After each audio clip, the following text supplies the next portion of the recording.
Ladies and gentlemen, Screamin Vader, and he is all assembled except for he does get a little chain that goes around his cape right here. It'll be roughly something like that. So we'll get that on once we get him painted, and it'll be the last thing I put on. Got his cape all cut out. I got it sanded down. I even had to break out Mr. Dremel with the grinding drum on there. I got it sanded down best I could. Uh, the only weight of him on for that vinyl kit is his cape. He is heavy with the cape, so you'll definitely have to again drill your little pilot hole and get his foot, position however you want him, and he will be quite sturdy, and he won't lean rock or anything like that. But anyway, I got everything super glued. Got his back tunic on. I was gonna tack glue a little bit of the tunic to the cape just to, but I'm gonna leave that alone. I'm gonna let, if you need to glue it or drape it however you want it for your final, put it on a base or anything. I'll let you take care of that. But anyway, it should be pretty solid once I ship it to you. But anyway, he's down to painting, which is going to be two colors, a flat black, and then, when I say a color, a gloss coat for all the armor pieces, and of course we'll paint the little details here and there. Mr. Lightsaber, and I know some people is going to ask, let me try to get him off here.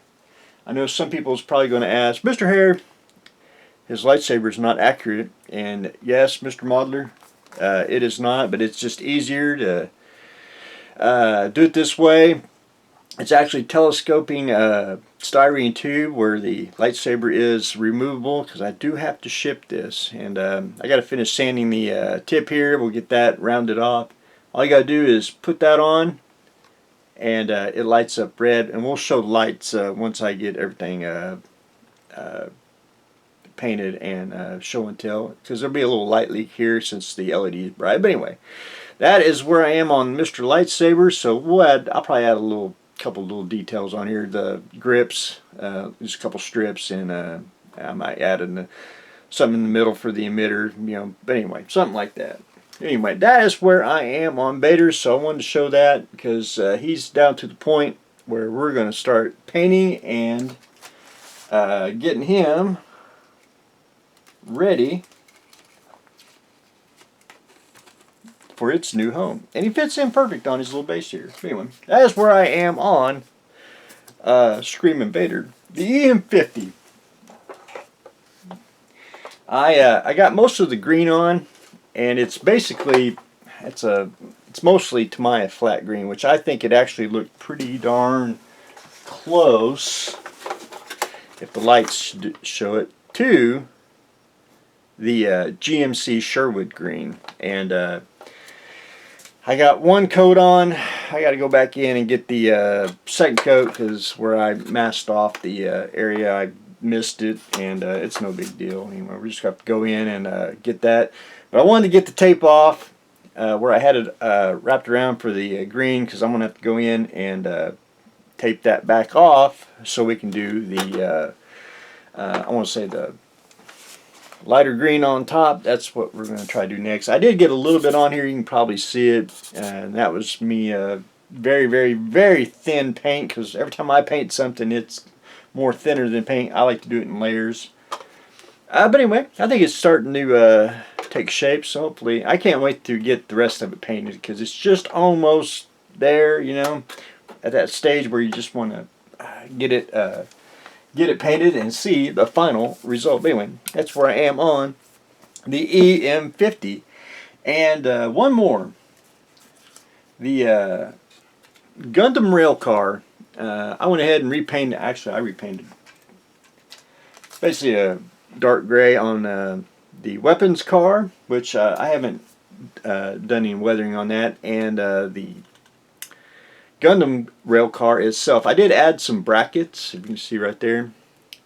That's actually to hold the Gundam in, so he, when he goes around the track, you don't just fly off and anyway, he's good and sturdy and secure.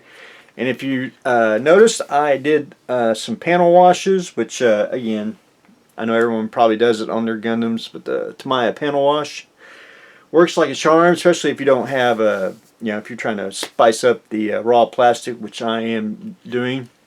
I got most of it panel line wash. I'm going to go back in with Mr. Sponge and some different silvers and some lighter blues, and we're going to do some chipping on the Gundam, get them all chipped up and weathered, because I believe Gundams shouldn't be clean. They need to be dirty. So we're going to try to do that, try to get that accomplished next couple days, so we can go get that to the hobby store and see how it goes around the track and make videos of that too. But anyway, that is where I am on Mr. Gundam. So that's what I got going on today. Hopefully the EM50 will get a little more paint. We're working on weathering the rail car Gundams, and Lord Vader here is getting ready for some paint and armor, or gloss armor. And then my game plan is I'm going to get him painted, finished, and shipped, and then we'll start restoring the Reliant B after I get him off the table. I would start him a little earlier, but I don't want to have too much going on. As you can see, we like a full workbench, but we don't like it too full when we do models. But anyway, that's what I got going on today, so stay tuned for the next exciting episode.